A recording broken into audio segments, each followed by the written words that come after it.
Dan untuk mendapatkan perkembangan mengenai Guang Eng yang akan dipanggil ke SPRM tidak lama lagi dan hari ini bersedia di bangunan Ibu Pejabat Suruhanjaya Pencegahan Rasuah Malaysia SPRM di Putrajaya, iaitu wartawan Astro Awani Wan Samsul Amli. Wan, kalau boleh, apa yang boleh dikongsikan setakat ini? Adakah sudah tibanya bekas Menteri Keuangan Lim Guang Eng? Terima kasih Hafizi di Bukit Kewangan, dan pastinya apa yang menarik, apa yang menjadi tumpuan untuk media tempatan hari ini terutama di Putrajaya adalah bagaimana macam mana Hafiz kata tadi, Guang Eng akan dipanggil untuk kali kedua selepas kali pertama pada Rabu lepas untuk siasatan kes projek pembinaan terowong dasar laut yang bernilai lebih kurang 6.3 bilion ringgit. Dan pastinya media di sini saya sampai lebih kurang pada pukul 8.30 pagi tadi sudah ada beberapa media yang sudah menanti kehadiran Lim Guang Eng. Namun Lim Guang Eng yang dikatakan pada mulanya kami difahamkan Lim Guang Eng akan sampai lebih awal daripada pukul 10, namun sehingga sekarang sudah pukul 10.03 masih belum nampak lagi kelibat Lim Guang Eng di sini. Dan media seperti biasa, kalau boleh kita dapat lihat di belakang saya, sudah menanti kehadiran Lim Guang Eng. Dan kami juga difahamkan selepas Lim Guang Eng sampai sebentar lagi, mungkin bila-bila masa saja daripada sekarang, media akan diminta keluar daripada lobi A ini, SPRM ini, dan diminta berada di luar pagar SPRM sebelum dibenarkan kembali masuk ke dalam bangunan SPRM. Dijangka habis untuk memberikan keterangan lebih kurang pada pukul 3 petang nanti. Dan pastinya bila kita lihat kembali apa yang telah Lim Guang Eng lalui pada hari Rabu lepas, beliau telah menjalani lebih kurang 6 jam soal siasat untuk memberikan keterangan menghubung isu ini, Fizi. Wan Samsul, kalau kita nak mengimbau sedikit perjalanan kes ini, kita nak pergi kepada latar belakang projek terowong dasar laut Kerajaan Negeri Pulau Pinang ini. Boleh Wan Samsul ceritakan sedikit? Hafizi, benda ni seperti yang telah ketahui, kes ini telah dimulakan pada tahun 2017 lagi, dan bagaimana Kerajaan Pulau Pinang telah meluluskan projek terowong dasar laut ini ataupun PTDL, projek terowong dasar laut, yang dengan kos keseluruhan projek ini telah dianggarkan bernilai 6.3 bilion ringgit. Dan Ketua Menteri Pulau Pinang Chow Kuan Yew telah berkata kos itu telah melibatkan projek 3 jalan utama, iaitu di Tanjung Bungah, Teluk Bahang, itu pakej pertama, dan kemudian Lebuh Raya Tun Dr. Lim Chong Yew, Bandar Datuk Farlim, Air Hitam, itu ialah pakej kedua, dan Jalan Pangkor Lebuh Raya Tun Dr. Lim Chong Yew untuk pakej ketiga. Dan projek terowong sejauh 7.2 km itu dan menghubungkan perserangan Geni di Bagan Ajam di seberang Perai itu adalah di bawah pelan induk pengangkutan di Pulau Pinang, PTMB. Dan PTMB sini adalah projek inisiatif Kerajaan Negeri Pulau Pinang dengan kos dianggarkan 46 bilion ringgit yang merangkumi terowong dasar laut menghubungkan bahagian pulau ke pulau besar, ke tanah besar, dan lebuh raya, LRT, monorail serta rangkaian laluan bas yang secara menyeluruh di bahagian pulau dan juga di tanah besar.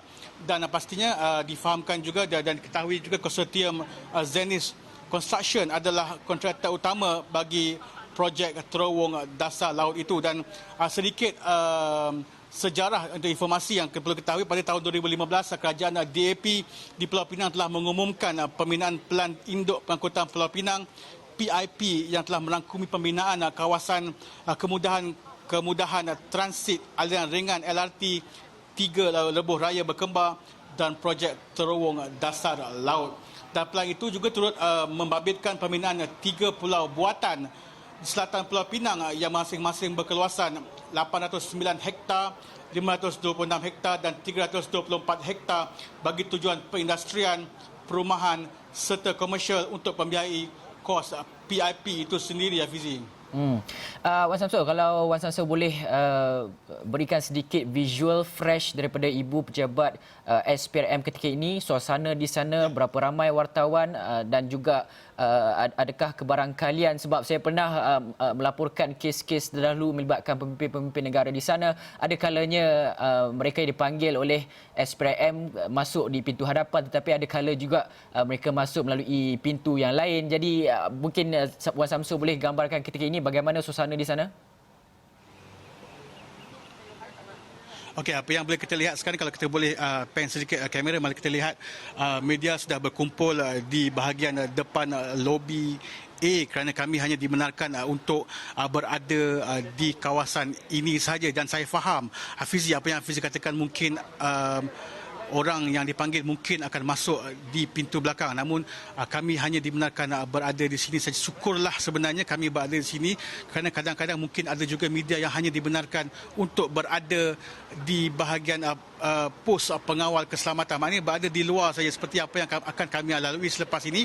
Kami difahamkan, seperti yang saya maklumkan tadi, selepas habis kedatangan Lim Guan Eng, sebentar lagi kami semua akan diminta keluar dan akan berkampung di bahagian hadapan bangunan SPRM ini sendiri. Dan kita lihat sejak pagi tadi lagi juga wartawan-wartawan sudah mula bercerita tentang apakah siasatan. Namun apa itu semua adalah spekulasi. Sebentar kita menunggu keputusan atau sebentar menunggu kenyataan rasmi daripada SPRM sendiri nanti, Fizi.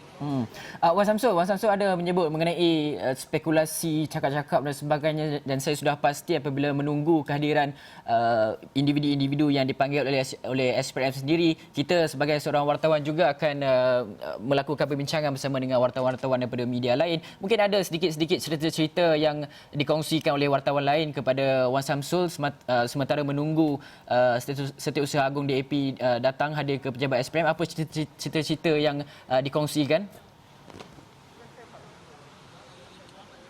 Fizi, antara spekulasi, sebenarnya spekulasi ini kita tak boleh nak cerita sebab dia spekulasi, sebab dia adalah benda yang tidak benar, jangan kongsi, Fizi, dan kita kena ingat benda tu.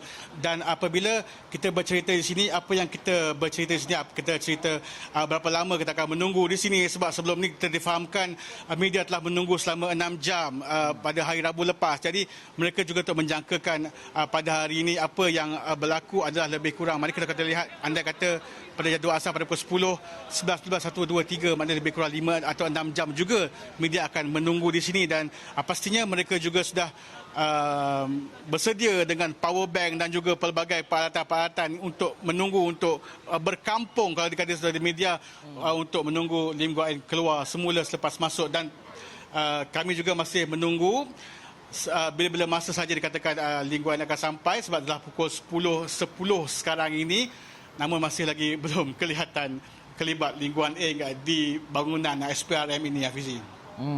Okey, Wan Samsul, dalam masa yang sama juga kita nak melihat sendiri kepada kes siasatan terowong dasar laut Pulau Pinang ini, yang mana kita difahamkan perkara ini bukan sahaja melibatkan bekas Ketua Menteri Pulau Pinang ini sendiri, tetapi juga melibatkan beberapa individu lain. Kalau Wan Samsul boleh perincikan sedikit mengenai individu-individu yang pernah dipanggil oleh SPRM untuk membantu siasatan berhubung kes projek ini. Ya, Fizi, untuk pengetahuan, Lim Guan Eng bukanlah orang pertama yang dipanggil berhubung kes melibatkan 6.2 bilion ini, dan sebelum ini telah kira-kira 7 orang yang sudah dipanggil oleh SPRM untuk memberikan keterangan berhubung kes ini, untuk membantu siasatan dalam isu ini. Dan Hafizi, kalau kita lihat kembali, yang pertama sekali adalah mungkin adalah pengerusi Jawatankuasa Perumahan Negeri Kerajaan Tempatan, Perancangan Bandar dan Negeri Jagdeep Singh Dio. Dan yang kedua adalah pengerusi Jawatankuasa Wanita, Pembangunan Keluarga, Keterangkuman Gender dan Agama Selain Agama Islam Negeri Pulau Pinang, Chong Eng. Dan nombor 3 adalah Esko Negeri Pulau Pinang, yang dipanggil ialah pengurusi Jawatankuasa Kebajikan Masyarakat, Penyayang dan Alam Sekitar Negeri P. Boh Pun, Ahli Dewan Undangan Negeri Adul Seberang-Jaya Dr. Afif Bahardin, dan Ketua Menteri Pulau Pinang sendiri Chow Kon Yu, pegawai SPRM dan juga pegawai SPRM juga telah dikatakan telah mengambil keterangan beberapa kali keterangan di petugas di pejabat Timbalan Ketua Menteri 2 Pulau Pinang Profesor Dr.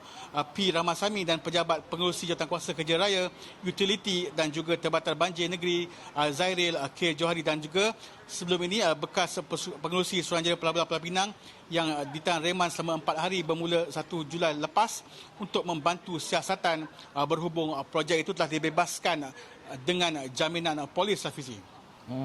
Okey, Wan Samsul, sebelum kita nak mengakhiri secara langsung dengan Wan Samsul, mungkin sedikit glimpse boleh Wan Samsul nyatakan kepada kita di belakang sana, adakah kelibat Lim Guat Eng telah pun hadir atau bagaimana, masih lagi kita menunggu? Okey, sebenarnya kita masih lagi menunggu bagaimanapun media di sini sebenarnya yang tadi sebenarnya kalau dapat lihat, kalau kita dapat pan sedikit kamera di bahagian kanan sini sebenarnya sudah ramai tadi di situ, tapi sebab mungkin kerana cuaca yang agak panas semua telah mencari tempat yang agak teduh dan mereka juga telah memberikan berbagai kembali kepada spekulasi kenapalah Guan Eng lambat hadir ke hari ini yang sepatutnya hadir pada pukul 10 namun masih lagi belum hadir. Mungkin ada yang membuat lawak Guan Eng mungkin sakit perut pagi ini, lambat sikitlah hadir ke SPRM, namun itu semua spekulasi dan cakap-cakap kosong media untuk menghabiskan masa sementara menunggu kehadiran Lim Guan Eng di bangunan SPRM Hafizi. Bagaimana pula dengan pegawai-pegawai SPRM yang akan mengiringi Guan Eng? Adakah mereka juga telah pun bersedia di hadapan ibu pejabat SPRM tu, Wan Samsul? Okey, setakat ini masih belum ada lagi pegawai-pegawai SPRM yang bersedia difahamkan untuk mengiringi Lim Guan Eng. Bagaimanapun sudah ada beberapa pegawai SPRM di bahagian komunikasi yang berada di bawah menemani media, namun mereka, setelah kita korek-korek masih lagi belum ada sebarang keputusan ataupun sebarang informasi yang dapat kita perolehi untuk media, dan mereka juga yang telah memaklumkan kita dibenarkan untuk berada di sini sementara Guan Eng sampai, dan kemudian kita akan diminta keluar daripada bangunan SPRM, dan pegawai-pegawai media, pegawai bahagian komunikasi media di bahagian SPRM telah memberikan kerjasama yang baik di sini kepada pihak media untuk memberikan media masuk dan merakamkan gambar kehadiran Lim Guan Eng yang dijangka tiba pada bila-bila masa saja daripada sekarang, Hafizi. Okey, baiklah. Terima kasih banyak Wan Samsul Amli, wartawan Astro Awani yang masih lagi setia menunggu di hadapan bangunan Ibu Pejabat Suruhanjaya Pencegahan Rasuah Malaysia SPRM di Putrajaya